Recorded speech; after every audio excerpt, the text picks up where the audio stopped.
Hello दोस्तों, नमस्कार। Study with प्रियमराज channel में आपको स्वागत है। मैं प्रियमराज। आज आप लोगों को भी सिंधु घाटी सभ्यता से आगे के बारे में हम लोग चर्चा करेंगे, जिसके बारे में हम लोग देखे थे पिछले वीडियो में कि सिंधु घाटी सभ्यता के बारे में हम लोग देखे थे कि विश्व के प्राचीन सभ्यताओं में से एक सभ्यता थी जिसका नाम था सिंधु घाटी सभ्यता। उसके बाद हम लोग देखेंगे कि भारत की भी प्राचीन सभ्यताओं में से माना जाता है सिंधु घाटी सभ्यता के बारे में। हम लोग पिछले वीडियो में हम लोग देखे थे उसके बारे में पूरा कि किसने खोजा था, उसके नामकरण के बारे में देखा था, काल के बारे में देखा था, उसके बाद उद्भव के बारे में हम लोग देखा था और उसके विस्तार के बारे में हम लोग चर्चा कर लिए थे। आज हम लोग पढ़ेंगे सिंधु घाटी सभ्यता के प्रमुख स्थल जो कि खोजे गए हैं, किन किन स्थलों से, किन किन देशों से प्रमुख स्थल को खोजा गया है, उसके बारे में हम लोग चर्चा करेंगे। आप लोगों को पता होगा कि आज़ादी के बाद लगभग 1500 से ज़्यादा स्थलों को खोजा गया था, जिसमें से कि कुछ महत्वपूर्ण 900 लगभग समथिंग भारत में कुछ स्थल खोजे गए थे और 600 या 500 के समथिंग पाकिस्तान में खोजे गए थे, 2 अफगानिस्तान में खोजा गया था। तो हम लोगों को उतना नहीं पढ़ना है, 1500 स्थलों को हम लोगों को नहीं पढ़ना है। हम लोग उन स्थलों को पढ़ेंगे जो एग्जामिनेशन पॉइंट ऑफ व्यू से पूछा जाता है। हम लोग मुख्य मुख्य स्थलों के बारे में हम लोग चर्चा करेंगे। तो आइए हम लोग देखते हैं सिंधु घाटी सभ्यता के बारे में। हम लोग देख रहे हैं सिंधु घाटी सभ्यता के बारे में। हम लोग पढ़ेंगे सिंधु घाटी सभ्यता।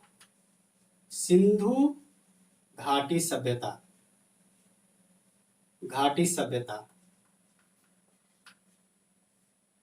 हम लोग क्या देखते हैं, सिंधु घाटी सभ्यता के बारे में देखेंगे। सिंधु घाटी सभ्यता, सिंधु घाटी सभ्यता, सिंधु घाटी सभ्यता के बारे में देखेंगे। इसका कौन सा पार्ट है? पार्ट 2 है। पार्ट 2 है। पार्ट 1 वीडियो हम लोग डाल दिए थे। पार्ट 2 वीडियो है। इसके बारे में देखेंगे कि मुख्य रूप से कौन कौन सा स्थल भारत में खोजे गए हैं, या पाकिस्तान में खोजे गए, या अफगानिस्तान में मिले, उसके बारे में हम लोग चर्चा करेंगे। तो आइए देखते हैं। सबसे पहले इसे पढ़ने के लिए हम लोग भारत का मैप हम लोग ड्रा कर लेते हैं, उसके जरिए हम लोग समझने की कोशिश करेंगे। जैसे देख लीजिए, हमारा क्या है, प्यारा सा भारत है। मैं भारत को यहाँ पर ड्रा कर रहा हूँ। ये गुजरात वाला क्षेत्र हो गया, ये दक्षिण भारत वाला क्षेत्र हो गया, ये हो गया दक्षिण भारत वाला क्षेत्र। इसके बाद इसके उत्तरोत्तर भारत में देखिए आप लोग, जैसे जम्मू कश्मीर वाला क्षेत्र हो गया, जम्मू कश्मीर वाला क्षेत्र हो गया। उसके बाद हिमाचल प्रदेश के रास्ते आइए, उत्तराखंड, सिक्किम हो गया। ये पूर्वोत्तर भारत हो गया, पूर्वोत्तर भारत हो गया, पूर्वोत्तर भारत हो गया। तो हमने भारत का मैप को क्या कर दिया, ड्रा कर दिया। जस्ट इसके अगर बगल में देखिएगा तो हमारा एक पड़ोसी देश पड़ता है जिसका नाम है पाकिस्तान। यहाँ पर क्या पड़ता है? यहाँ पर पाकिस्तान पड़ता है। और इसके ऊपर क्या पड़ता है? अफगानिस्तान पड़ता है, अफगानिस्तान पड़ता है। तो हम लोग देखेंगे कि कौन कौन सा स्थल खोजा गया, तो उसके बारे में हम लोग चर्चा करते हैं। तो सबसे पहले आइए देखते हैं, हम लोग पाकिस्तान से शुरू करते हैं कि पाकिस्तान में सिंधु घाटी सभ्यता या हड़प्पा सभ्यता का मुख्य रूप से कौन कौन सा स्थल को खोजा गया है, उसके बारे में देखते हैं। सिंधु घाटी सभ्यता को हड़प्पा सभ्यता भी बोला जाता है। मैंने बताया था कि नामकरण के जरिए इसे सिंधु घाटी सभ्यता या हड़प्पा सभ्यता, हड़प्पा सभ्यता भी बोला जाता है। और इसका अन्य नाम मैंने बताया था, आप लोग कमेंट बॉक्स में करके बताइएगा कि इसे और अन्य किस नाम से जाना जाता है, सिंधु घाटी सभ्यता या इसे हड़प्पा सभ्यता के नाम से जानते हैं। हम लोग सबसे पहले देखते हैं पाकिस्तान। पाकिस्तान में मुख्य रूप से कौन कौन सा स्थल को खोजा गया था, उसके बारे में चर्चा करते हैं। तो पाकिस्तान में 3 प्रांत होते हैं, देखते हैं। सबसे पहले यहाँ से आप लोग समझिए, यहाँ पर एक नदी बहती है, यहाँ से एक नदी निकलती है, चेमा इमडुम ग्लेशियर।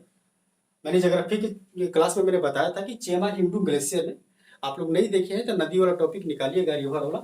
उसमें मैंने सारी रिवर के बारे में चर्चा किया था, जिसमें से सिंधु नदी के बारे में चर्चा किया था। तो यहाँ से एक नदी निकलती है जिसका नाम है चेमा इमडुम ग्लेशियर से एक नदी निकलती है, और ये लद्दाख, पाकिस्तान, सॉरी, लद्दाख के बाद जम्मू कश्मीर के रास्ते होते हुए ये नदी पाकिस्तान में क्या करती है, आ जाती है। ये नदी पाकिस्तान में आ जाती है। इस नदी का नाम रहता है सिंधु नदी। इस नदी का क्या नाम रहता है? सिंधु नदी रहती है। इस नदी का क्या नाम है? सिंधु नदी, क्योंकि मैंने बताया था, आप लोग उसे देखिएगा। मैं पाकिस्तान के बारे में चर्चा कर रहा हूँ कि पाकिस्तान में मुख्य रूप से कौन कौन सा स्थल को खोजा गया था। यहाँ पर देखते हैं, सबसे पहले पाकिस्तान में एक प्रांत पड़ता है, यहाँ पर पंजाब। यहाँ पर भारत का कौन सा राज्य पड़ता है? यहाँ पर पंजाब पड़ता है। तो पंजाब के सटे हुए एक राज्य पड़ता है यहाँ पर, इसका भी एक प्रांत है। यहाँ हमारा भारत का पंजाब हो गया ना, भारत का पंजाब हो गया। इसके सटे हुए हैं यहाँ पर पाकिस्तान का पंजाब पड़ता है, पाकिस्तान का पंजाब पड़ता है। यहाँ पर एक प्रांत पड़ता है जिसका नाम है पंजाब। किसका? पाकिस्तान का भी पंजाब है। पाकिस्तान में भी पंजाब के नाम से भी जाना जाता है और भारत में भी पंजाब के नाम से जाना जाता है। यहाँ पर एक स्थल खोजा गया था जिसका नाम है हड़प्पा। हड़प्पा, हड़प्पा स्थल जो कि पाकिस्तान के सिंध प्रांत में, सॉरी, पंजाब प्रांत में मिला हुआ है। पाकिस्तान के पंजाब प्रांत में हड़प्पा की खोज की गई थी। हड़प्पा, हड़प्पा को मैंने बताया था पिछले पिछले लेक्चर में कि हड़प्पा किस नदी के किनारे बसा हुआ है, तो रावी नदी के किनारे क्या हुआ है, बसा हुआ है। आप लोगों को पता होगा कि यहाँ से रावी नदी निकलती है हिमाचल प्रदेश से, और हड़प्पा रावी नदी के किनारे स्थित है। किस नदी के किनारे स्थित है? रावी नदी के किनारे स्थित है। आप लोगों से पूछेगा कि पाकिस्तान में बताइए कि हड़प्पा किस प्रांत में पड़ता है, तो पंजाब प्रांत में पड़ता है। किस नदी के किनारे स्थित है? तो रावी नदी के किनारे स्थित है। और किस देश में पड़ता है? तो हड़प्पा पाकिस्तान में पड़ता है। अच्छा, आप लोग कमेंट बॉक्स में करके बताइएगा कि हड़प्पा को सर्वप्रथम किसने खोजा था। मैंने पिछले वीडियो में मैंने बताया था, उसको कमेंट बॉक्स में आप लोग करके बताइएगा। तो मैंने एक प्रांत देखा हड़प्पा, जो कि पाकिस्तान के पंजाब प्रांत में मैंने देखा हड़प्पा की खोज की गई थी। उसके बाद हम लोग देखते हैं सिंधु प्रांत में। मैंने पंजाब प्रांत देख लिया एक, उसके बाद सिंध प्रांत में, सिंधु नदी के आसपास ही जो कि क्षेत्र है उसे सिंध प्रांत बोलते हैं। इसके दाएं तरफ, सिंधु नदी के दाएं तरफ हम देखते हैं एक जगह पड़ता है जिसका नाम है मोहनजोदड़ो। काफी फेमस जगह है मोहनजोदड़ो। मोहनजोदड़ो जो की जगह पड़ता है कहां पर? सिंधु नदी के दाएं तरफ पाकिस्तान के सिंध प्रांत में पड़ता है मोहनजोदड़ो, जो कि सिंधु घाटी सभ्यता या हड़प्पा सभ्यता के सबसे बड़े स्थल के रूप में जाना जाता है, जिसका नाम है मोहनजोदड़ो, जो कि सिंधु नदी के किनारे स्थित है। किस नदी के किनारे है? सिंधु नदी के किनारे। मैंने बताया कि सिंधु के दाएं तरफ स्थित है मोहनजोदड़ो। मोहनजोदड़ो की खोज किसने की थी? तो 1922 में। यहाँ पर मैं लिख देता हूँ 1922 में। हालांकि मैंने पिछले वीडियो में मैंने बताया था 1922 में एक व्यक्ति थे जिनका नाम था राखल दास बनर्जी। राखल दास बनर्जी जी ने 1922 में मोहनजोदड़ो की क्या की थी? खोज की थी। और किस नदी के किनारे स्थित है? तो सिंधु नदी के किनारे है। उसके बाद सिंधु नदी के जैसे आप लोग बाएं तरफ आइएगा, ये दाएं हो गया, बाएं हो गया, बाएं तरफ आइएगा तो यहाँ पे एक जगह पड़ता है जिसका नाम है चंदहुदड़ो। तो चंदहुदड़ो जगह जो कि सिंधु नदी के दाएं बाएं तरफ पड़ता है, जो कि पाकिस्तान के सिंध प्रांत में पड़ता है चंदहुदड़ो से काफी बहुत सारी चीजों को खोजा गया है, जैसे मनके बनाने के लिए काजल, बिंदी, लिपस्टिक, यहाँ से बहुत सारे चीजों का साक्ष्य मिला है, प्रमाण मिला है। तो हम लोग इसके बारे में अन्य वीडियो में एक लाएंगे, उसके बारे में कौन कौन सा चीज मिला हुआ है उसके बारे में हम लोग चर्चा करेंगे। अभी हम लोग प्रमुख स्थल के बारे में चर्चा कर रहे हैं। तो यहाँ पर देखिए चंदहुदड़ो। उसके बाद सिंध प्रांत में, पाकिस्तान के सिंध प्रांत में एक जगह पड़ता है कोट दीजी पड़ता है। तो मैंने पाकिस्तान के मुख्य रूप से दो प्रांतों के बारे में चर्चा किया। एक पंजाब प्रांत में हड़प्पा नामक जगह की खोज की गई थी, जो कि रावी नदी के किनारे है। उसके बाद एक सिंध प्रांत में मैंने चर्चा किया। सिंध प्रांत में पड़ता है, सिंधु नदी के जस्ट दाएं तरफ पड़ता है एक मोहनजोदड़ो, और सिंधु नदी के बाएं तरफ दो स्थल पड़ते हैं जिसका नाम एक चंदहुदड़ो, एक का नाम है कोट दीजी। उसके बाद पंजाब के पाकिस्तान के ही बलूचिस्तान एक प्रांत पड़ता है, बलूचिस्तान प्रांत। इसका पाकिस्तान का बलूचिस्तान प्रांत में मुख्य रूप से तीन स्थल को खोजा गया। एक का नाम है सुत्का गेंडोर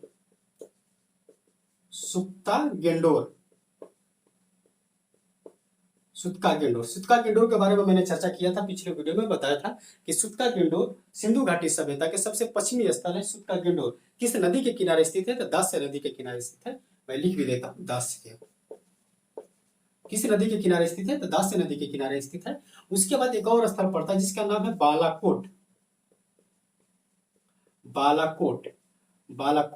उसके बाद एक और नाम है जिसका नाम है बालाकोट, एक नाम है डाबरकोट। तो मैंने पाकिस्तान में मुख्य रूप से तीन प्रांत के बारे में चर्चा किया। पंजाब प्रांत में हड़प्पा की खोज की गई थी। उसके बाद सिंध प्रांत में मुख्य रूप से तीन स्थल के बारे में चर्चा किया मैंने, मोहनजोदड़ो, चंदहुदड़ो और एक कोट दीजी के बारे में मैंने चर्चा किया। उसके बाद पाकिस्तान के बलूचिस्तान प्रांत में मैंने तीन स्थलों के बारे में चर्चा की, एक सुक्का गेंडोर, बालाकोट और डाबरकोट के बारे में चर्चा किया। उसके बाद अफगानिस्तान में देखते हैं कि अफगानिस्तान में मुख्य रूप से दो स्थल की भी खोज की गई थी जिसका नाम है एक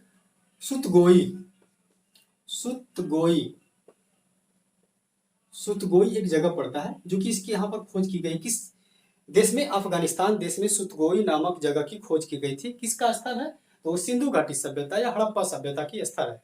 एक का नाम है मुंडी काक।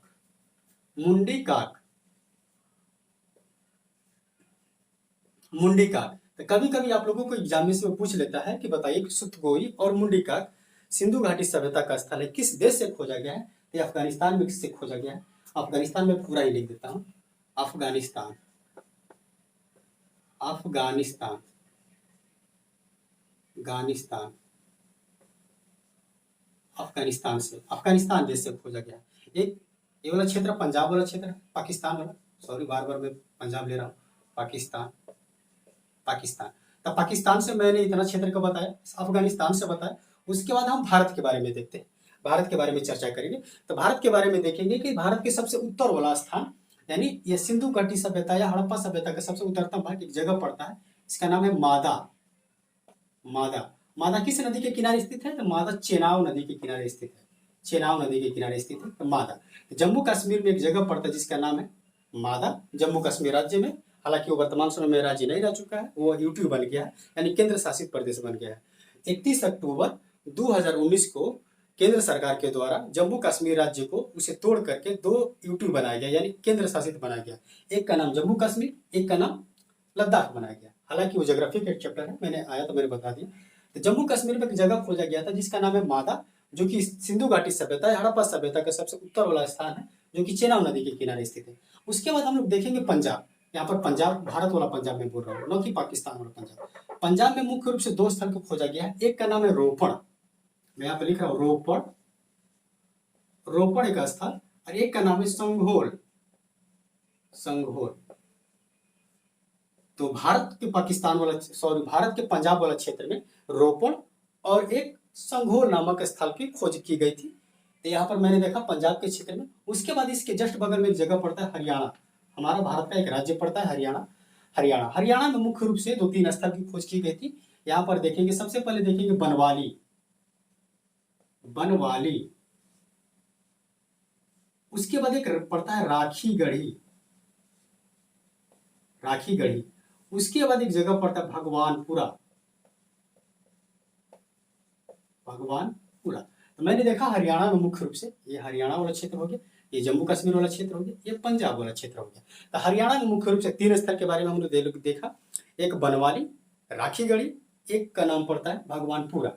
इसे आप लोग याद कर सकते हैं कि हमने राखी भगवान का नाम लेकर के क्या कर लिया, बनवा लिया। कहाँ पर? हरियाणा में बनवा लिया। तो आप लोग तीनों स्थल को खुद देख सकते हैं। राखीगढ़ी जो स्थल है भारत में स्थित सिंधु घाटी सभ्यता या हड़प्पा सभ्यता का सबसे बड़ा स्थल है। तो मैं इसको बगल में लिख देता हूं, भारत का सबसे बड़ा स्थल, सबसे बड़ा स्थल किसका है? सिंधु घाटी सभ्यता का। सिंधु घाटी सभ्यता जो भारत में स्थित है, सिंधु घाटी सभ्यता के जितने भी खोजे गए स्थल भारत में है, उसमें से सबसे बड़ा स्थल कौन सा है? राखीगढ़ी है। किस राज्य में पड़ता है? हरियाणा में पड़ता है। इसके बारे में हम लोग देख ली। उसके बाद इसके जस्ट बगल में पड़ता है उत्तर प्रदेश। हालांकि उत्तर प्रदेश यहाँ पर पड़ेगा, तो आप लोग थोड़ा मैनेज कीजिएगा। यहाँ पर पड़ता है उत्तर प्रदेश, मैं लिख देता हूँ उत्तर प्रदेश, उत्तर प्रदेश। आप लोग ध्यान में रखिएगा इसे, उत्तर प्रदेश। उत्तर प्रदेश को मुख्य रूप से 2-3 स्थल खोजा गया। एक का नाम है आलमगीरपुर, मैंने चर्चा भी किया था पिछले वाला में। आलमगीरपुर, आलमगीरपुर, आलमगीरपुर, आलमगीरपुर जो कि सिंधु घाटी सभ्यता या हड़प्पा सभ्यता के सबसे पूर्वी स्थल माना जाता है, जो कि किस नदी के किनारे स्थित है? तो हिंड नदी के किनारे स्थित है। किस राज्य में पड़ता है? तो ये उत्तर प्रदेश राज्य में पड़ता है।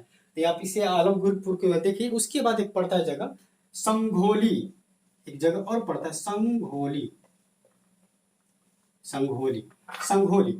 एक मैंने संघोल के बारे में चर्चा किया था, आप लोग इसे ध्यान में रखिएगा। संघोल जो कि था वो पंजाब में था, और एक संघोली पड़ेगा तो ये उत्तर प्रदेश में पड़ेगा। तो आलमगीरपुर और संघोली जो कि कहाँ पड़ता है, किस राज्य में पड़ता है? तो भारत के ये उत्तर प्रदेश राज्य में पड़ता है। उसके बाद हम लोग देखेंगे यहाँ पर एक पड़ता है राज्य, यहाँ पर पड़ता है राज्य एक राजस्थान, राजस्थान एक राज्य पड़ता है। तो राजस्थान राज्य में मुख्य रूप से 2-3 स्थल को खोजा गया था। एक का नाम है कालीबंगा, जो कि काफी फेमस स्थल है। मैं यहाँ पर लिख देता हूँ कालीबंगा, कालीबंगा, कालीबंगा, कालीबंगा जो कि काफी फेमस स्थल है। कालीबंगा के बारे में आप लोग थोड़ा सा समझ लीजिए। कालीबंगा की खोज लाल एवं थापर नामक व्यक्ति ने की थी, जो कि यहाँ से काले रंग की चूड़ियां मिली हुई है, इसीलिए इसका नाम शायद कालीबंगा नाम पड़ा। और यहाँ पर जूते हुए खेत का साक्ष्य मिला हुआ है, और हल के निशान मिले हुए हैं, हल के निशान और जूते हुए खेत का साक्ष्य और काली रंग की चूड़िया की खोज कहाँ से की गई है या कहाँ से प्राप्त हुआ है? तो कालीबंगा किस राज्य से? तो राजस्थान, भारत के राजस्थान राज्य से। एक और इसका नाम है बालाथल, बालाथल, बालाथल, बालाथल स्थल की भी खोज की गई थी। बालाथल, बालाथल। तो राजस्थान से मैंने दो जगह का नाम मैंने बताया, एक का नाम है कालीबंगा, एक का नाम है बालाथल, जो कि राजस्थान से खोजा गया स्थल है। उसके बाद हम लोग देखेंगे गुजरात, जो कि काफी फेमस स्थल है गुजरात।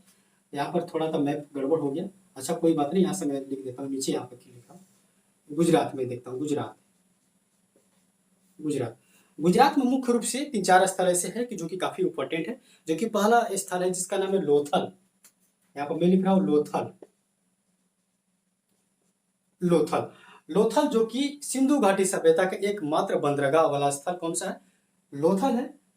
लोथल कौन सा है? लोथल है ना। ये किस राज्य में स्थित है? तो गुजरात राज्य में स्थित है। और यहीं से अग्निकुंड का साक्ष्य प्रथम बार मिला हुआ है, अग्निकुंड का साक्ष्य, और चावल का भी प्रमाण मिला हुआ है यहाँ से, और हाथी की दांत का भी प्रमाण मिला हुआ है, और ईगल समाधियां का भी प्रमाण मिला हुआ है। हम लोग अगले वीडियो में इसके बारे में डिटेल चर्चा करेंगे।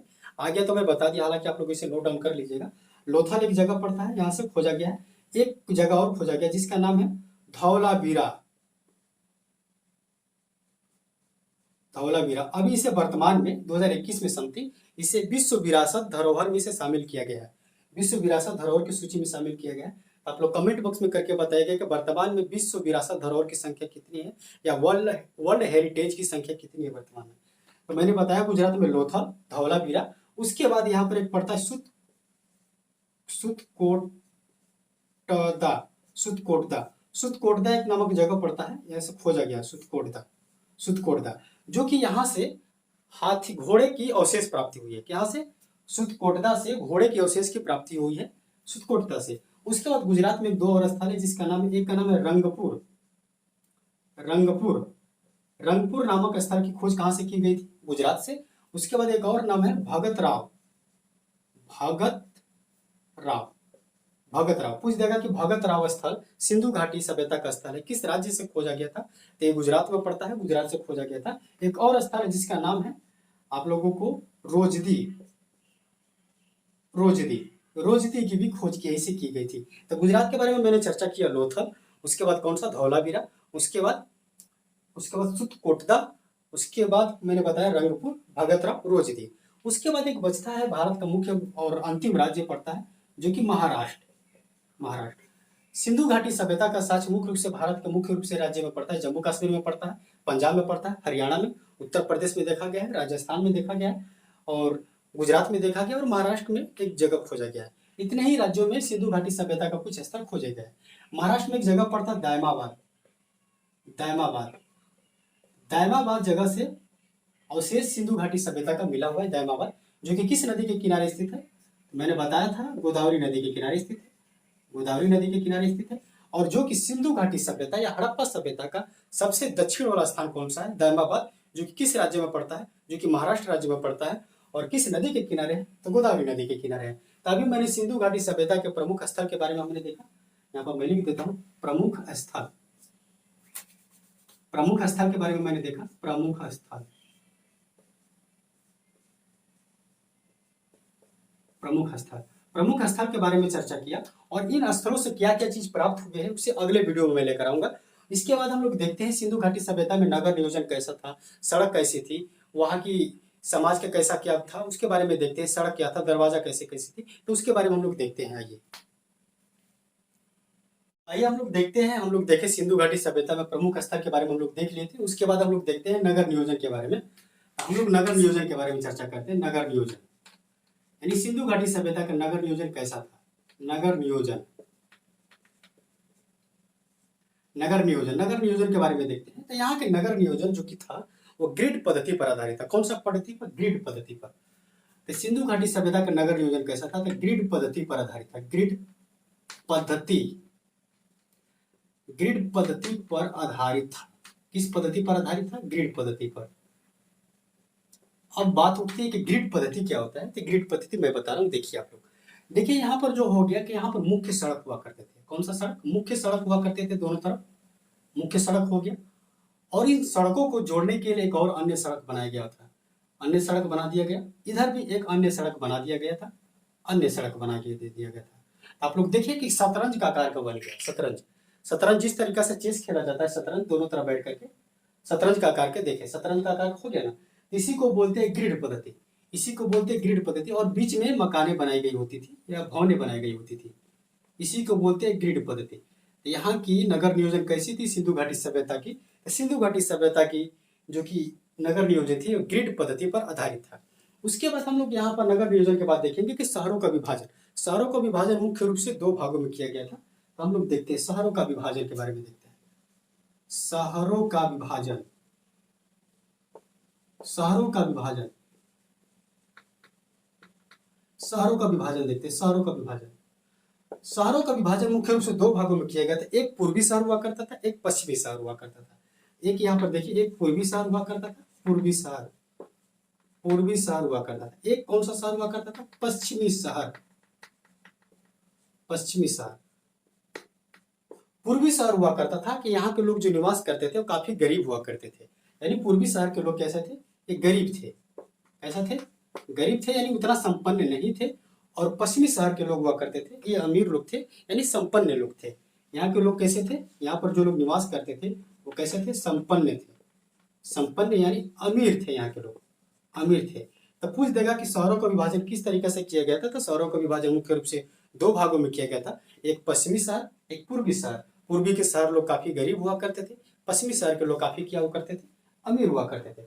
उसके बाद हम लोग देखेंगे कि जो सिंधु घाटी सभ्यता या हड़प्पा सभ्यता में भवन निर्माण के लिए जिन ईंटों का प्रयोग किया गया था, तो उन ईंटों का आकार या साइज क्या था? तो ईंटों का आकार हम लोग देखते हैं। ईंटों का आकार, ईंटों का आकार, आकार या साइज जिसे अंग्रेजी में बोलते हैं ईंटों का आकार। ईंटों का आकार देखते हैं। तो मैं ईंट एक बना देता हूं। यहाँ पर देखिए, ईंट में बना दिया, मैं ईंट बना दिया, ईंट बना दिया, ईंट बना दिया। तो इसकी लंबाई हुआ करती थी, इसका लंबाई 4 हुआ करती थी। इसकी जो चौड़ाई हुआ करती थी वो 2 हुआ करती थी। और इसकी जो हाइट यानी ऊंचाई हुआ करती थी 1 हुआ करती थी। यानी ईंटों का आकार 4:1 एक रेशियो में था, अनुपात में। सभी ईंटों का अनुपात इसी में था, 4:1।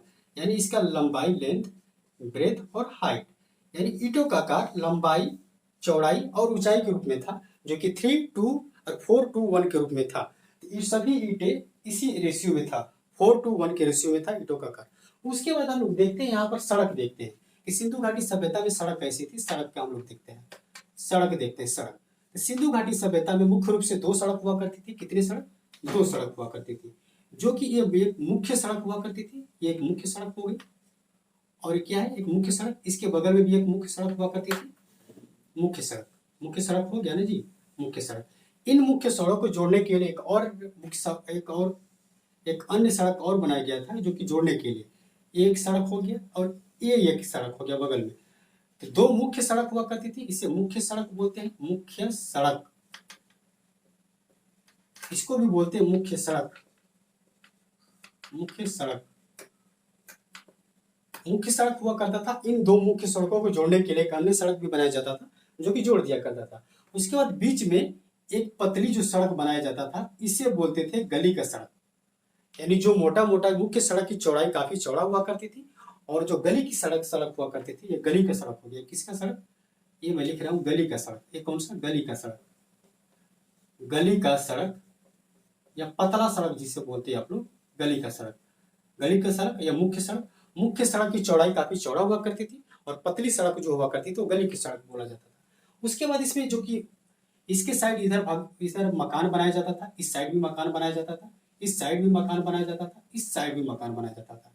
यानी बीच बीच में मकानें बनाई जाती थी। पतली सड़क या गली के सड़क के इधर भी मकान, इधर भी मकान बनाया जाता था। उसके बाद हम लोग देखेंगे यहाँ की दरवाजे के बारे में। यहाँ की जो भवन थे उनके दरवाजे किधर खुलते थे? दरवाजे। तो दरवाजे मुख्य रूप से ज्यादातर देखा गया कि भवने पतली गली यानी गली के सड़क के तरफ इन लोगों का दरवाजा खुला करते थे। ऐसा माना जाता है कि पतली गली के तरफ ये लोग दरवाजा इसलिए खुला करते थे क्योंकि मुख्य सड़क की तरफ से काफी धूल गर्दे हुआ करती थी। उसे धूल गर्दे से बचने के लिए इन लोगों ने क्या करते थे? गली की तरफ अपनी सड़क खोला करते थे। तो जो दरवाजे हुआ करते थे, दरवाजे, ये पतली गली की तरफ अपना दरवाजा खोला करते थे। लेकिन एक अपवाद देखा गया, जो कि भारत के गुजरात का एक जगह पड़ता है, गुजरात। इसका नाम पड़ता है लोथल। क्या नाम पड़ता है? लोथल में देखा गया कि लोथल का दरवाजा जो कि वहां पर भवन बने हुए थे, उसका दरवाजा मुख्य सड़क की तरफ खुला हुआ करते थे। उसके दरवाजे जो कि लोथल में हुआ करते थे, इसके दरवाजे किधर? मुख्य सड़क के तरफ खुला हुआ करते थे। अपवाद में कभी कभी पूछ देगा तो इसे ध्यान में रखिएगा। उसके बाद हम लोग यहाँ पर देखेंगे शौचालय की व्यवस्था।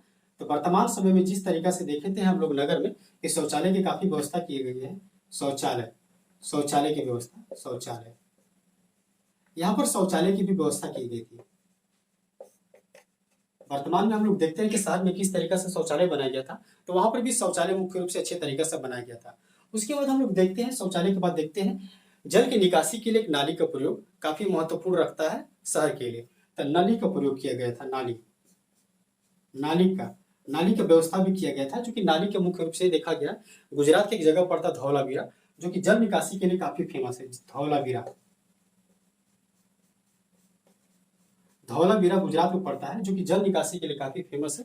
उसके बाद यहाँ पर देखा गया कि सामूहिक सभागार, सामूहिक स्नानागार। वर्तमान समय में देखते हैं कि नगर में कुछ लोग बैठ करके अपने आपस में एक सभा करते हैं, तो सामूहिक सभागार की भी व्यवस्था की गई थी।